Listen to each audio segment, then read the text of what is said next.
Well, I want to thank everybody for joining us today. Our panel today is here. We're here to talk about September 1st, when constitutional carry becomes the law in Texas.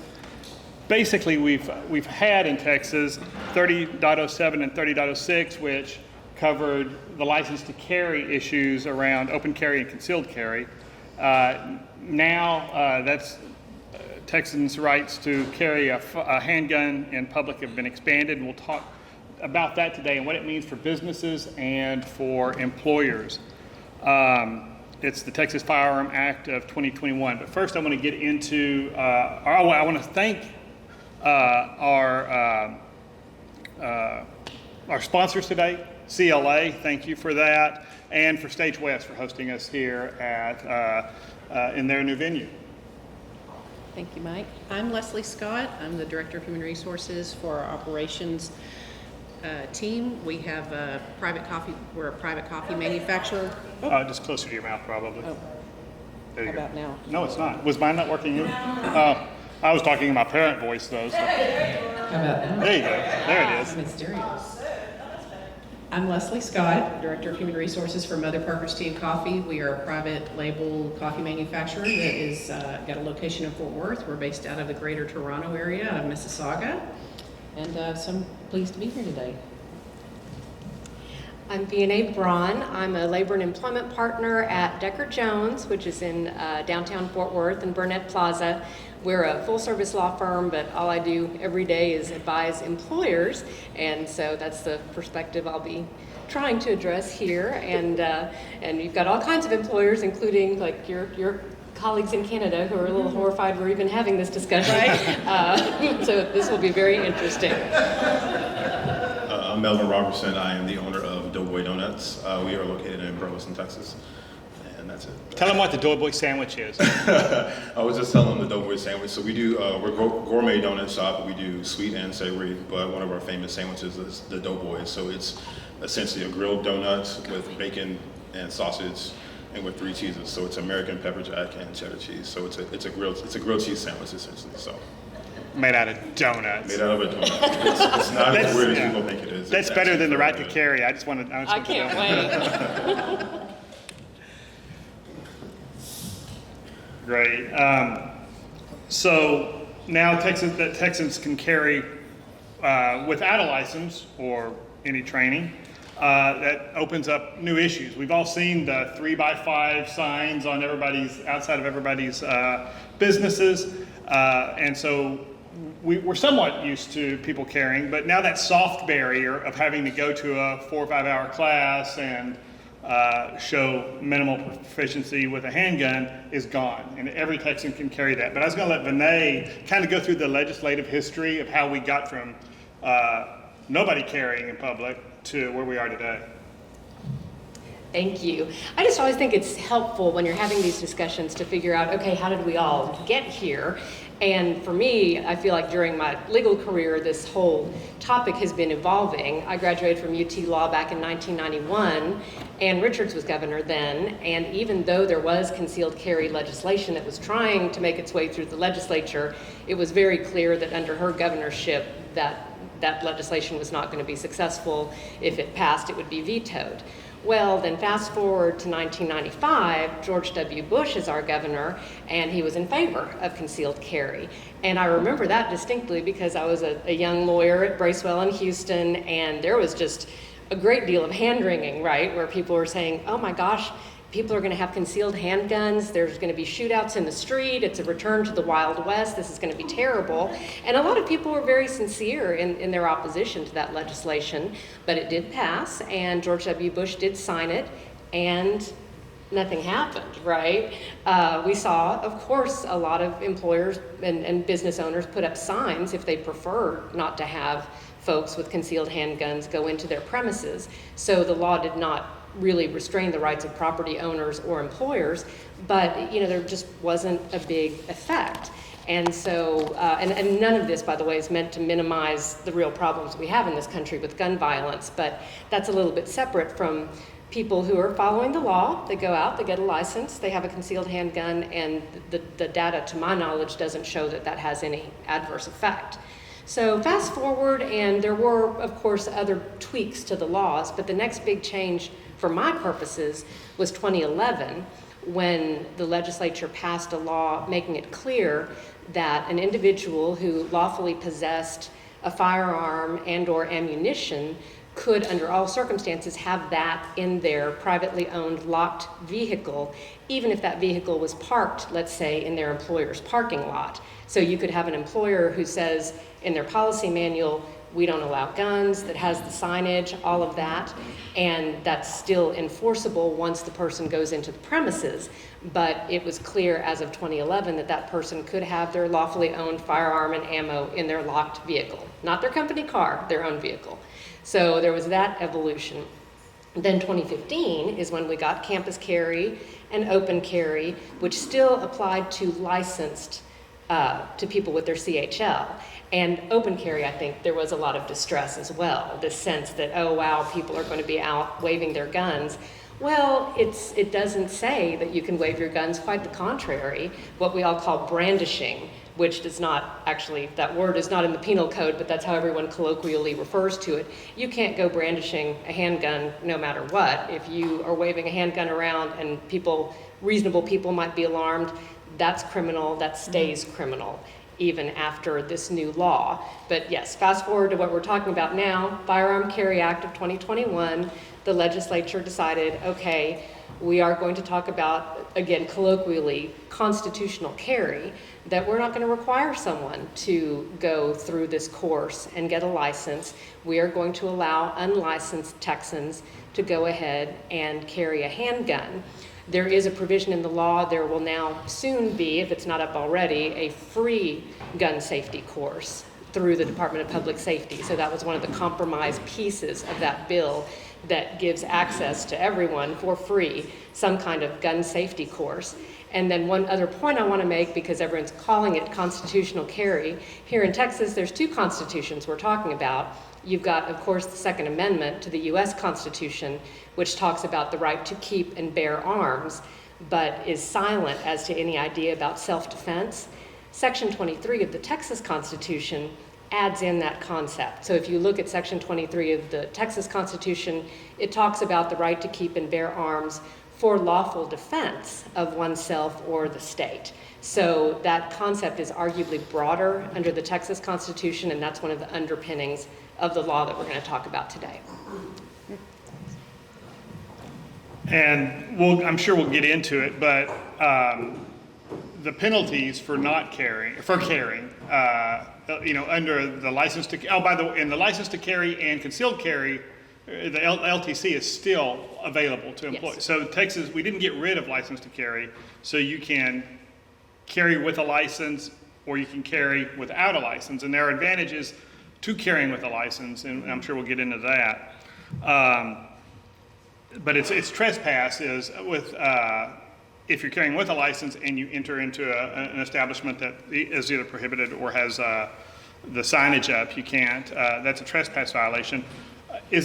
But there's another violation under concealed carry for entering into the wrong place. Is there, or is it just trespass? I think it's It's still just trespass. Okay, so it's a trespass, so it's a Class A misdemeanor, I think, in that case. Okay, Melvin, you're a business owner like me, and you're a gun owner like me. So talk about what your considerations are about, just dealing with the public. Donut shop. You've got a public facing. You've got a ton of people coming in and out. On a good day, a ton of people coming in and out all day and getting ridiculously fattening sandwiches made out of donuts. That's probably more dangerous than the guns. But talk about your concerns there. I do have a lot of concerns, and I'll probably contradict myself a lot when I speak, but it's my concern is first and foremost is my staff and them being concerned or having, I have a lot of young girls that work there, a lot of kids that are in high school, and if there's someone walking in that they might see has a weapon on them, they may be, what's happening, this and that. But, on the other hand, I understand a person having the right to protect themselves. So I think it's going to be kind of a wait and see approach. Just kind of keeping an eye on things. And I feel like if I were to post a sign on my wall in Burleson saying that you can't carry, then I might not be in Burleson for long. So I hate to say it, but it's probably going to be a wait and see approach and just gauging, talking to my team and communicating with them about how they feel. And I think, Leslie, you'd probably agree that from the HR point of view, that's going to be that's the big thing. If Right. even in the public, y'all aren't public facing, but if you're dealing with the public a lot, prepare. It's just like a year ago we were having the same conversation about masks, right? Right. And so how do we have a conversation with our employees about making them comfortable Oh, and for sure. And that's a daily conversation. I think it will evolve over time, much like the masks have. And now we're in the conversation of, do we allow people to take them off? I think the same thing will evolve over time with the handguns and any firearms. We were talking earlier today, we're looking at broadening our policy so that it impacts all and anything that could cause harm to anyone. So it's not just a firearm. And where do you draw that line? yeah, I mean, you mentioned earlier, you see blades and other things like that on people and long guns have always, we've Right. been able to tote those around anyway. So that's probably a better policy, just not to just one thing that could cause a problem. Well, while you're on there, as I know you've been dealing with management in Canada, but what policies, you're going to put in a policy around employees not carrying? Is that just was there any conversation about not having that policy? They were shocked that we actually had a weapons policy. Why would you need that whenever you have laws? I'm like, well, because our law says you can't. And so it was a bit of a learning curve for our Canadian owners and the management team. And I think to your question, it's going to be around not just the ability to protect yourself, your family, or when you come to work you feel like you're unprotected, but what are we doing with self-defense? Do we offer those types of courses where you may not have your firearm, but what else are you doing to protect yourself and your coworkers? What are we doing around courses for violence? When you can recognize those types of behaviors going on at home and people come to work. So I think there's a whole conversation that this is going to go well beyond just constitutional carry. Renee, earlier you were talking about employers having when we were talking earlier, saying, well, maybe it's a safer thing. Maybe if everybody's going to be packing heat, maybe I want some of my employees concealed carry to help protect us. And of course, that asking employees to do that could present some issues. Yeah, that's, I guess, why everyone hates lawyers, right? We're always like nitpicking about the bad things that could possibly happen. It has been really interesting for me because I represent employers across a wide variety of industries. I have a number of hospitals that are on the list, right? Nobody gets to carry handguns, concealed or otherwise, into a hospital. A lot of those hospitals still do use the signage, just in an abundance of caution, but they're on the list anyway, where you can't carry in there. And I think that's sort of an important sub-point, that anybody who is not licensed, has not gone through a course, and they're like, oh great, starting September 1st, I can just carry my revolver with me anywhere I want to. You do need to be careful. I mean, because then if you get used to having it on you and you forget and you try to check into an airport, they're going to catch you, and that's one of those nuances where if you are a license holder, you're entitled to that oops at the airport, and they just tell you to go put it in your car, and that's okay. After the cavity search. After the cavity search. But technically, if you're constitutional carrying, it's a felony. And so there are going to be all these nuances where you really don't want to be a test case. So that's a side issue, but you just need to be a very responsible gun owner, especially if you're going to move forward constitutional carrying without the benefit of sitting through a 4-hour course. But to your point about the different employers that I advise, I get all sides of the spectrum. I do have companies I represent that are owned in other countries that have very restrictive gun laws, and typically they do make that decision that whatever the maximum is, we're going to put that in our policies. We've got a no weapons policy. If you're our employee, it's a disciplinary issue, and we could fire you if you're carrying a handgun or other weapon. Those same employers as business owners, assuming they own the premises, might want to put signage out and say, hey, customers, as you're coming in, you're not allowed to carry a handgun. And as property owners, they can do that. And I have clients like that. Likewise, I have clients on the extreme other side of the spectrum that have already, under current law, encouraged employees to get their CHL, especially employees who might be traveling a lot around Texas. So it's really an attitude question. And Melvin, I think your point was well taken, that you may just want to wait and see. If you're a business owner, I think the default is probably, okay, we're not going to put signs up. Texas law is Texas law, and that's fine. But if you have concerns, foreign ownership, or you're in a line of work where there's a lot of disruption in the workplace, where you think it's important to have a no weapons policy, that's a case-by-case discussion. And talk about, we've got the 30.6 and 30.7 signage for license carry. What do we have to do if we don't want people carrying into our business? What are the signage requirements there? Well, we had an interesting discussion on that earlier, because yes, you've got under 30.06 and 30.07, and that's the Texas Penal Code if you want to look it up. The signage is very, very specific as to license holders. So if you want to say, look, you've got your concealed handgun license, but still you cannot carry your concealed handgun into my premises, the sign has to have the exact language in 30.06 of the Texas Penal Code in font of a certain size. I mean, it's really 1-inch letters. Yeah, 1-inch letters. It's big. And then when the open carry was passed, then that's the 30.07 sign. That likewise, you've got these two rather large obtrusive signs. Now that we have constitutional carry, you would think it would be implied that if licensed people weren't allowed to carry, then you don't want the unlicensed people, but I think you've still got to put something else up. It could be as simple as just a gun with the circle and the slash, but I think you need to have yet a third sign of some kind. And Mike, you may have an opinion on all that. No, I think you're right. From what I've seen is that, just the old Gunbusters sign will work for that, but you still got to, if you don't want people carrying, licensed people carrying, you're still talking about a lot of language on a piece of glass someplace or on a sign. You can, of course, in all of those cases, you don't have to have a sign. You can just have an employee, your least favorite employee, go up to those people who are carrying and say, we prefer you not carry, and would you go put that back in your car? I don't think that's probably your best employee relations tool. But if somebody's late 3 days in a row, maybe that's their job this week. So, but yeah, you can do that, or you can post signs internally. There's a lot, as long as you communicate it on the,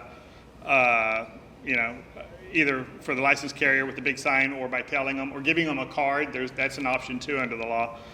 Or you can just, have your Gunbusters for the constitutional carry folks. So. But as Melvin kind of referred to, here in Texas, if you put up these really big signs, somebody's going to come talk to you about it. Yeah, it may not be you'll hear about it.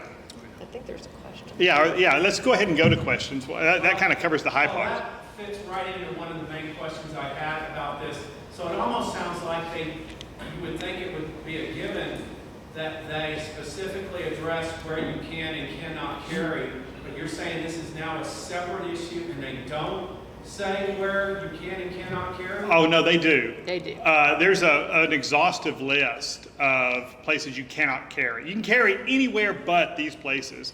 And it's churches, schools, bars, but it's got to be a 51% bar, yeah. Churches, 51% bars. No, not churches, I'm sorry. Churches are pew, we can carry in per churches. School, public schools, and that's federal law. Hospitals, airports. There's a whole list of them, and in fact, there's an insurance agent company that insures handgun carry owners, and I'll just give them a plug. I don't know. U.S. Law Shield has a great online brochure that lists all of the places you can't carry by default. But my question was, I was wanting to compare it, the new carry law as to the license to carry. Are those lists the same, or is it a separate list, or does it track with the license to carry laws? That's a great question. They did consolidate it. So it was scattered in a couple of places. I believe it's still the penal code. It's 30.03, I believe.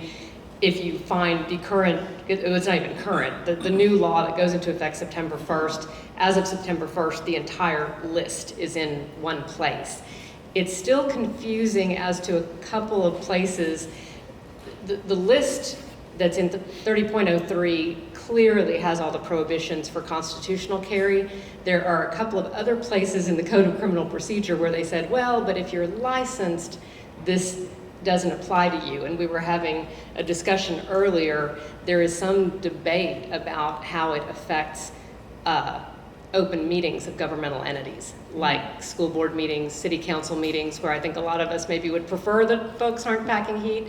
My interpretation is that constitutional carry is not permitted in those meetings, but I believe that licensed carry is. Effective September 1st. Right Yes. now, if you're licensed, you can't walk into a city council meeting or school board meeting with a handgun, but it changes September 1st, and it appears from just the edits that they made, it doesn't look necessarily even intentional maybe, but it appears that if you're licensed, you can carry in those environments effective September 1st. So I bet that changes pretty quick, but we'll see.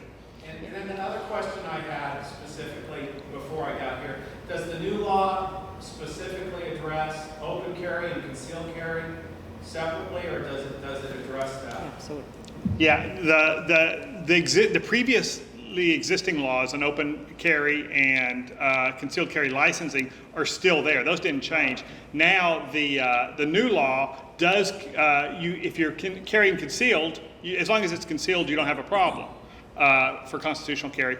If it's open, it has to be in a holster at all times. You can't even carry in your pocket, which is kind of a challenge because I mean I know a fair number of people who carry a little 38 in their front pocket of their jeans or in the side pocket of their jacket. As long as it's holstered, you can do that. And they've expanded holsters to cover a variety of issues that were prohibited previously. So as long as it's a holster, that it's you can carry open and have it visible. But ladies can carry in their purses without, or in their briefcase or things like that without a holster as well. Anything else on that? well, it was just interesting because instead of listing it, they did the reverse, where it used to say belt or shoulder holster. They just took that out and it just says holster. So it can be your ankle, it can be wherever. And yeah, I think you covered it well. If you get pulled over, grab a McDonald's bag and origami it, and then there you go. What other questions do we have? Just real quick, so you just mentioned about being concealed, no, I'm sorry, you talking about open, means a holster, but you gave examples in your pocket or something like that, so if it's in your pocket, it's If it's a little 38, you're probably okay. In your okay, the question was, and she's pointing out that I was wrong. The little, if it's concealed completely and I think it does need under the definition of concealed to be undetectable. So if you wear skinny jeans, you probably can't get away with it. Or if you got a longer barrel gun where you've got part of it sticking out, that's probably not. But yeah, you don't have to have a holster if it's really not visible. That's a good point. What other questions? Yes. I've got a few questions like that guy did. They're $1 a piece now. Go. I got 3. Okay, there you go. So I'm limited to 3.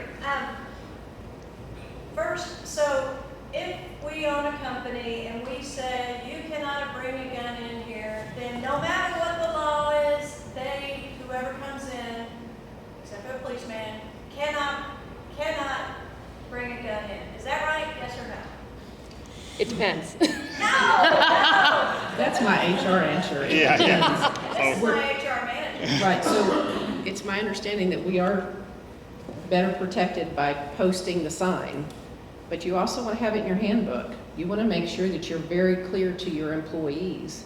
But I would caution you to also make sure that you cover it in your contractor safety program as well. The guy who normally comes in to fill in the vending machine, does your uniforms, they need to know that you may consider them part of your family, your extended family, but they still have to abide by your rules. Okay, and follow up to that. If we decide as the owners, we do want to have some of our people having guns, whether we decide on concealed or not. Do you recommend that we tell our employees, that our HR manager tells our employees? What do y'all recommend?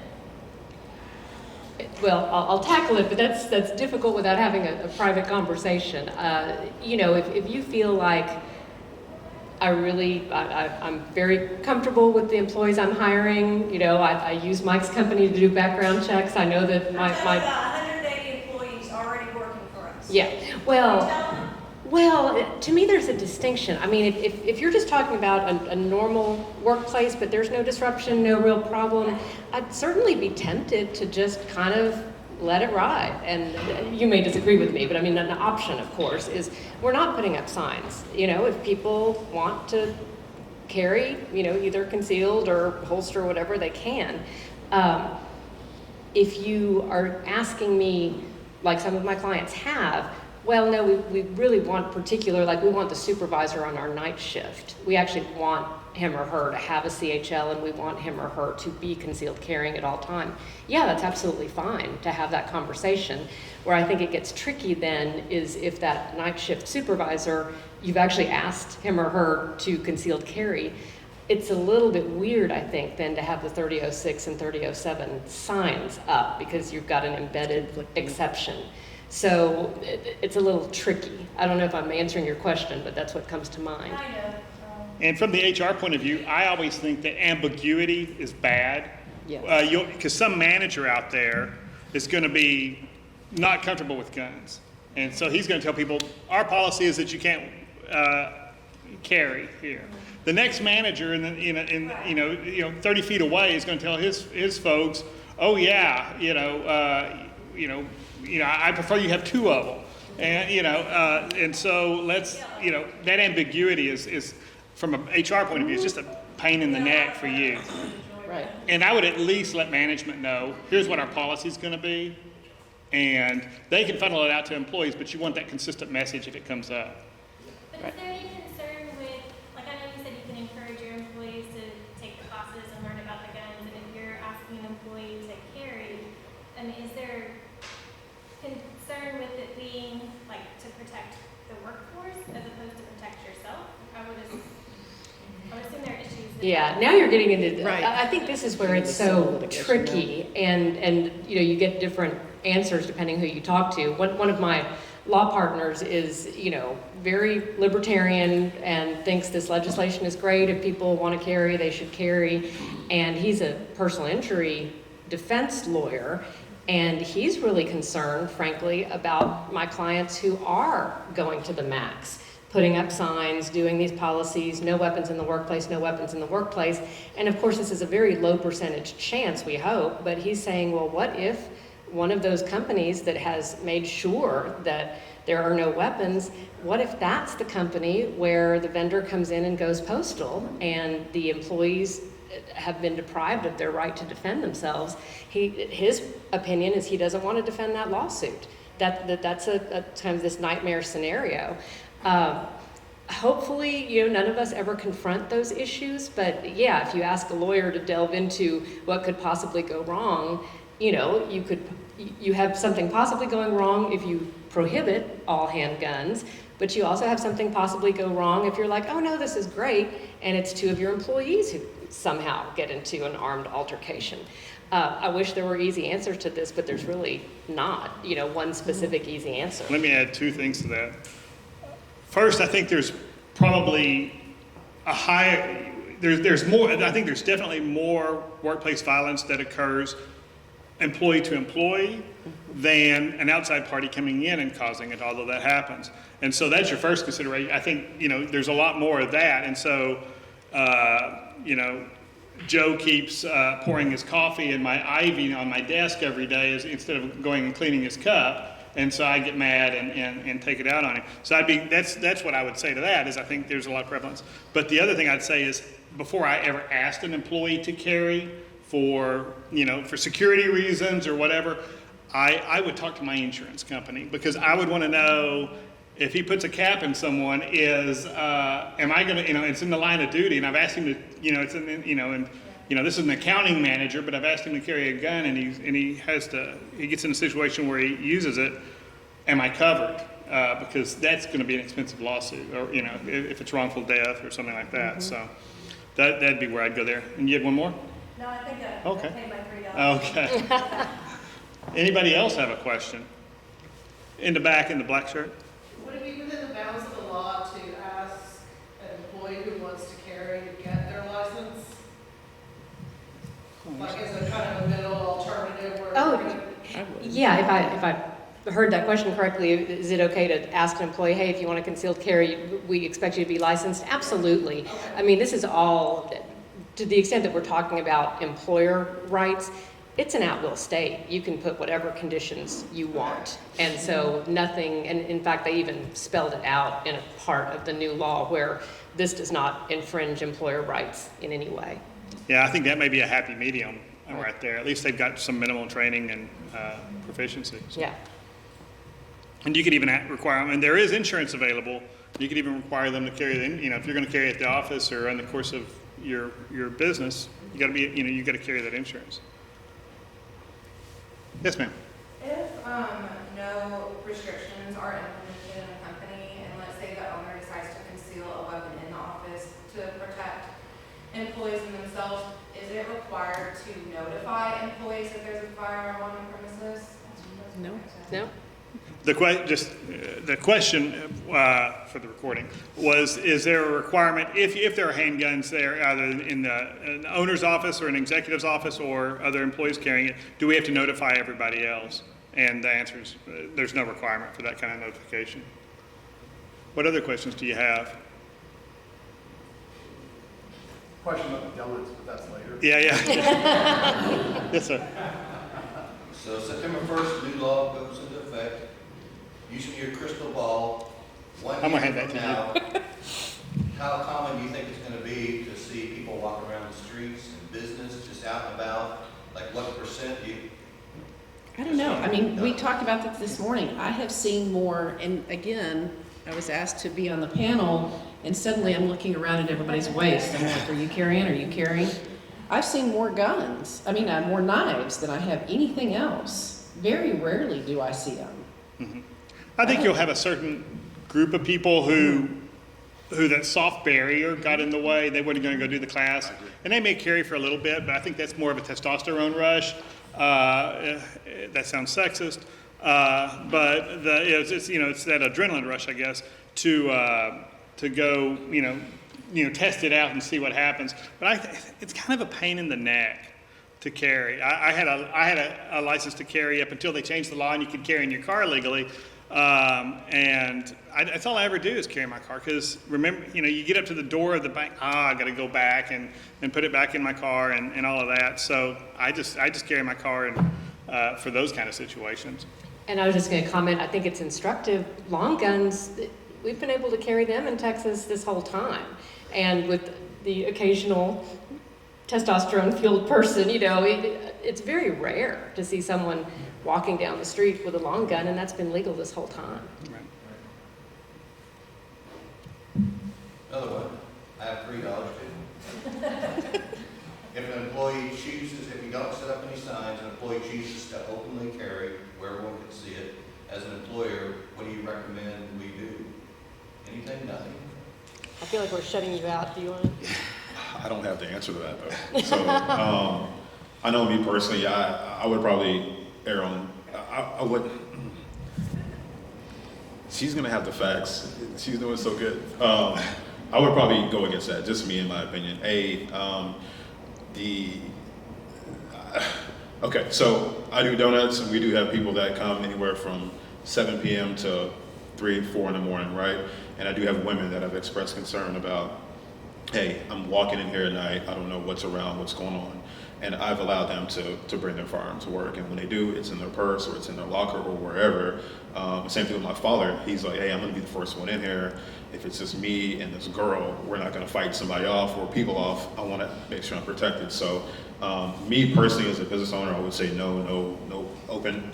It can be concealed, or it needs to be in a locker or be somewhere put up.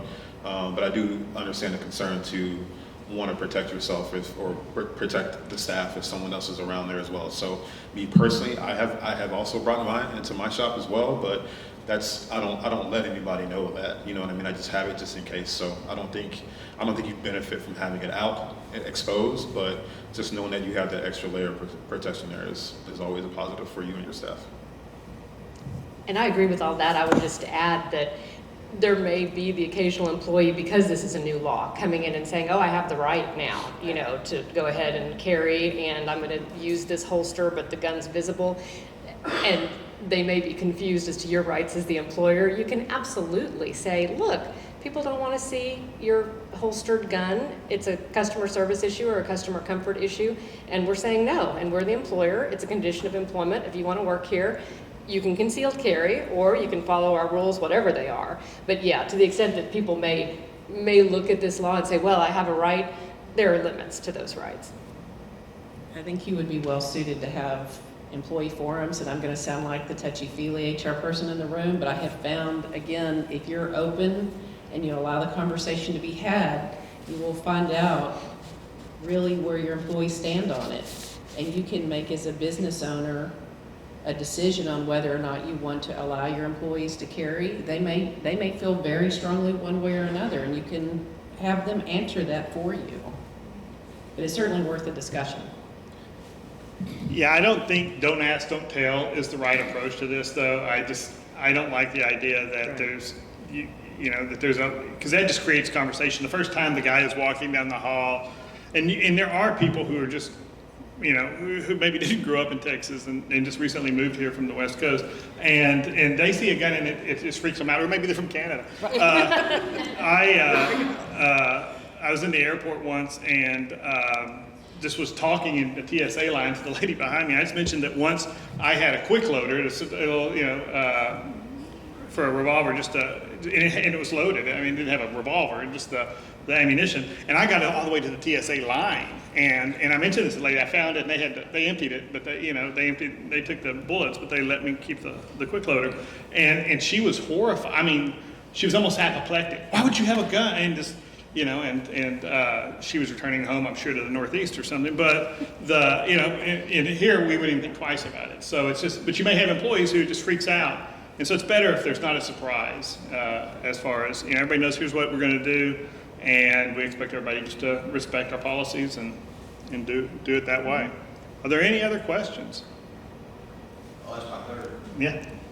To your knowledge, does the Fort Worth Chamber or the Fort Worth Police Department have some kind of training for workplace violence? What to do, how to be prepared, should it happen, or anything? I can answer that. I know the police department does, and specifically crimes against children and women. They have a phenomenal program that we did at our business years ago that people still talk about. We did that back in, Nettie'd have to correct me if I'm wrong, but 2003, 2004.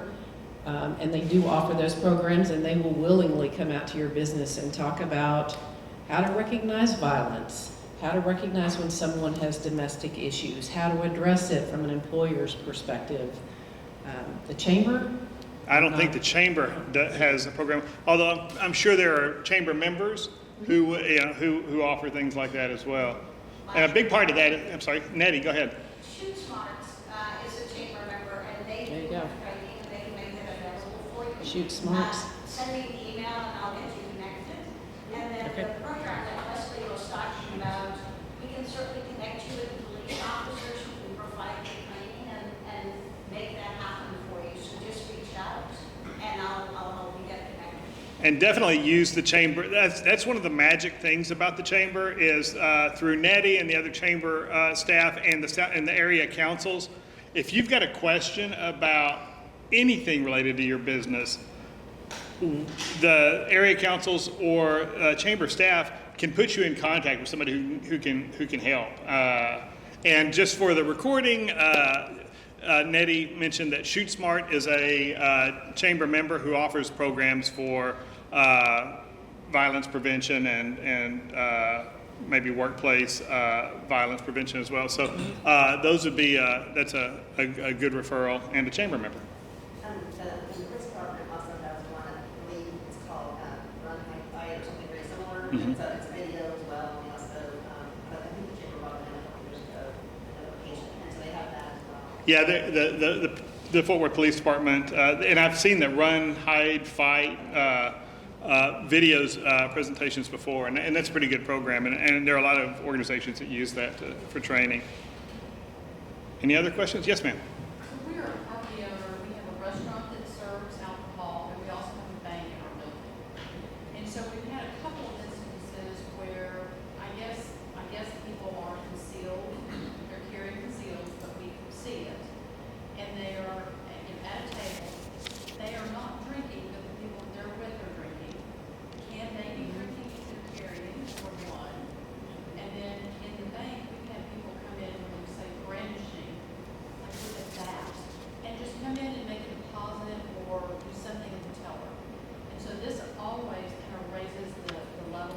security on site, they do carry. So if we have codes that, like, when that happens, they immediately kind of are on point and they move in case there are any issues. But what is the legality of those two situations?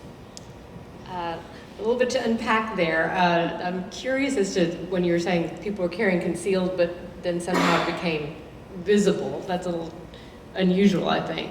Well, so we noticed them because they weren't drinking, Oh, and then we realized that they had a bulge. okay. And so then you realize that they were carrying. Well, and I'm not a criminal defense lawyer, so this is not at a high level here, and if any of y'all have anything to add, please do. I think it's going to come down to what does intoxicated mean under the law, because the law does say you should not be carrying in a public place if you're intoxicated, but that's different than just sitting there and ordering a beer. And I would suspect that probably there wouldn't be, any kind of arrest or criminal charge unless there were some altercation, disruption, nuisance, something along those lines. You also asked about the bank, and banks, those are difficult issues where, of course, I think a bank wants its patrons to come in, and if a patron really wants to carry a bat, that's a judgment call. Do you stop that patron and say, go put your bat in the car, or do you just let them make their deposit? Unless somebody's being threatening, there's not really a legal or a criminal issue there. It's just balancing all those different interests, which is what makes this so challenging. And you said it sounds like it's a property with common space and multiple tenants. And so while I might, the bank may have the signage up that I can't carry into the bank, that doesn't mean the entry in the common area is not. But you could put the same sign, I guess if all of your tenants were on the same page with you, you could put all the signage on the entrance to the entire building to keep people from carrying it all inside the building. But it's interesting about the law because the exception to the carrying while intoxicated rule is it seems that it's legal to carry if you're intoxicated if you're in your car. Or your boat. Yeah, or your boat. And so. Really? Yeah. Yeah. So, yeah. I thought that was somebody that was insightful. Can we ask how Mike knows that? Yeah, but the boat part's fun. And I've never even thought about carrying on a boat. I'm going to go fishing. But, okay. Any other questions? Yes, ma'am. This is really broad, but is there anything that we haven't already covered today that you think we should be aware of as an employer, regardless of which way we end up going? Like some catch-alls? That's a good way to end it, yeah. Business owner or employer, any other considerations? No, I mean, for me, again, it's just a wait and see approach and just seeing how things are and talking to other business owners, seeing what they've encountered, how they've dealt with things, and speaking to my attorney as well and seeing, hey, how should we proceed with this kind of thing? So hopefully it doesn't go as far, like she said earlier, everyone makes these wild assumptions when these laws come into effect, and hopefully it's not as crazy as it is, and just take it day by day. And I think that's a good answer. One thing that we didn't talk a lot about, one of the prohibitions where, you cannot take advantage of this constitutional carry is anybody who's subject to a protective order, has a conviction for domestic violence.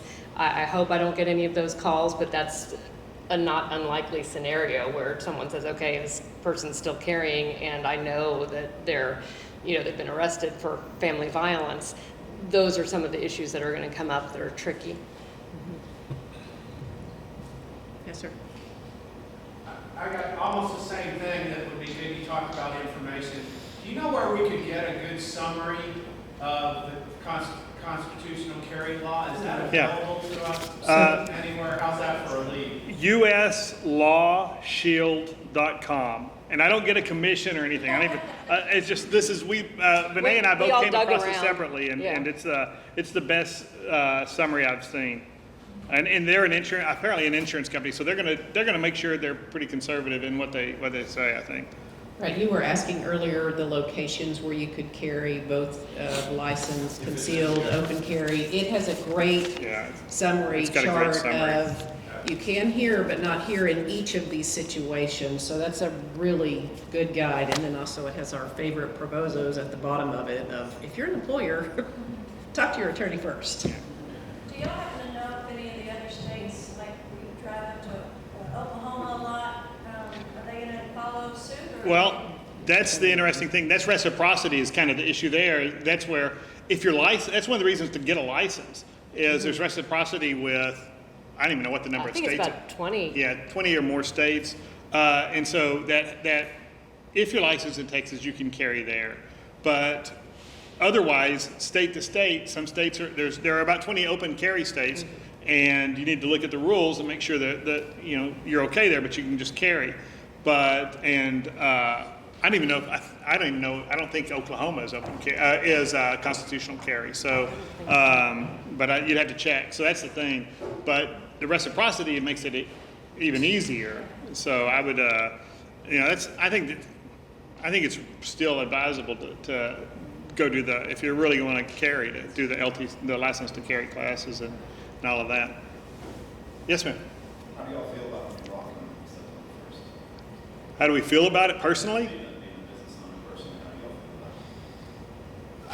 feel about it? I'm the anarchist libertarian up here, so if I could have Stinger missiles, I would. I wouldn't buy one, but I'd be glad for everybody else to have one. So that's just me. And I've got customers on this table, so I may lose some customers in the audience. I may lose some. So It does give me heartburn, but it's not like any other law that doesn't change us and affect us every single day. Again, I'm a big proponent of the conversation with your staff. Get their opinion and find out where you should stand. And then if it differs, then you may be separating employment. But my personal opinion is just about every day I get new heartburn. Thank you to our legislation. Well, and yeah, HR is a difficult profession. Lawyering can be difficult, but I don't know. I think maybe we're sometimes in some ways a little more laid back. I think it's probably going to be much ado about nothing. Mm-hmm. It's just not that big of a change from where we are already. And, people really had heartburn over the open carry issue. And frankly, most responsible gun owners that I know have no interest in carrying in a way where the handgun is visible. Because, they typically are concerned about self-defense, and why would you make yourself a target if you are in a bad situation? Right. So I really am not particularly concerned about it, frankly. Yeah, I agree. I'm not really concerned about it. I mean, people are going to do what they're going to do, but, it's up to us to kind of, assess that as it does come along, and if we need to protect ourselves to combat that, then that's what we'll do. Yes, ma'am.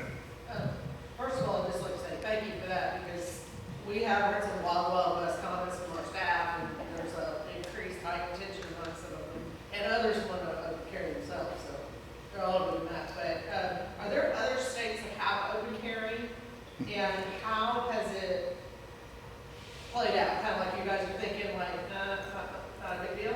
Yeah, there are 20 other states, I believe, that have constitutional carry or no license required to carry, and it's just not. It's no more of a problem than it is anywhere else where criminals, I mean, let's be honest, somebody with criminal intent isn't going to be worried about whether it's illegal to have the gun or not. And so, generally law-abiding citizens aren't out shooting people dead in the streets or anything, as far as I know. And some people just need a little cap in their ass every now and then, so sometimes that just happens. But it's being recorded. Oh, yeah, that's right. Yes, ma'am. Just to make sure that I understand, even with this new constitutional carry, it's still required to get background checks, but even though you don't Only to buy the weapon, if you buy from a federal firearms license. But if you buy it through a personal transfer or anything, there's no background check, and there's no background check for just a citizen who's in possession of a weapon, of a handgun to carry. They don't have to have a background check to carry or anything. And so it's still illegal though if you're a felon or in any of those other groups. You've got a mental defect, because the federal law prevents that. There's a whole list of prohibitions of people, and the problem is, how do you know? And so that's just one of those things. After the fact is when they'll figure out, that this person. Right. Yeah, if you buy from a licensed dealer, you'll have to get the background check. Yes, sir. How much Fort Worth, issues every time these things come up is we have 16,000 students coming through the garden every year. Well, over half of them are pre-K to 6th grade. I'm just wondering your perspective on what legal issues we should be thinking about with that audience. Botanical garden. So what your challenge? You've got classrooms and you've got learning areas, but you've also got acres and acres of open space as well. 200,000 general visitors on top of that. So, Yeah. and we're not a school, Right. but we've got 3 people that are full-time educators. I think if y'all made the policy decision that you didn't want people carrying at the botanical gardens, you just want to put up signs at all of your entrances to cover that, and then they're committing trespass when they enter with a weapon. And we've done that. I guess I'm asking, are there any auxiliary issues to that we might need to keep in mind? I mean, because that kind of flips it, if you're talking about, okay, we have a lot of young people coming through. I mean, security is always an issue, and to me that's separate from the discussion we're having. If there's any concern that, gosh, we want to have greater protection, well, then, hopefully there's room in the budget for a security guard at all times. Otherwise, we didn't actually emphasize the age issue. The constitutional carry is limited to people age 21 or over, and members of the military 18 and up can get their license to carry. I'm on the panel, but it also touches on one of the issues you brought up, is that you go out of your way to make sure that your employees know that they're to carry a gun with a bunch of kids around. It's a major soft target. If anybody does come on with that intent, just make sure that nobody's there. He got me! The last time he says pew pew. Yeah. Well, that obviously wasn't in a holster. No, that wasn't in a holster.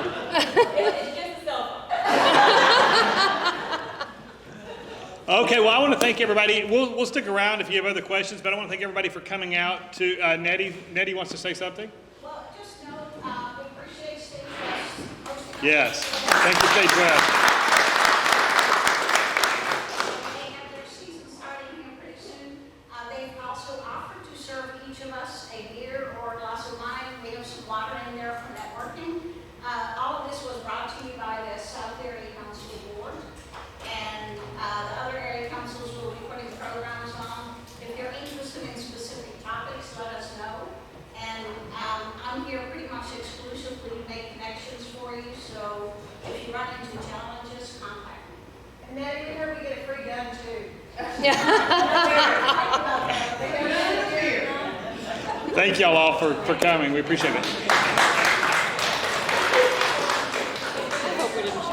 No, I was trying. No, you're fine. Y'all were doing so good. I'm like, hey, man, y'all got it. Y'all have to answer the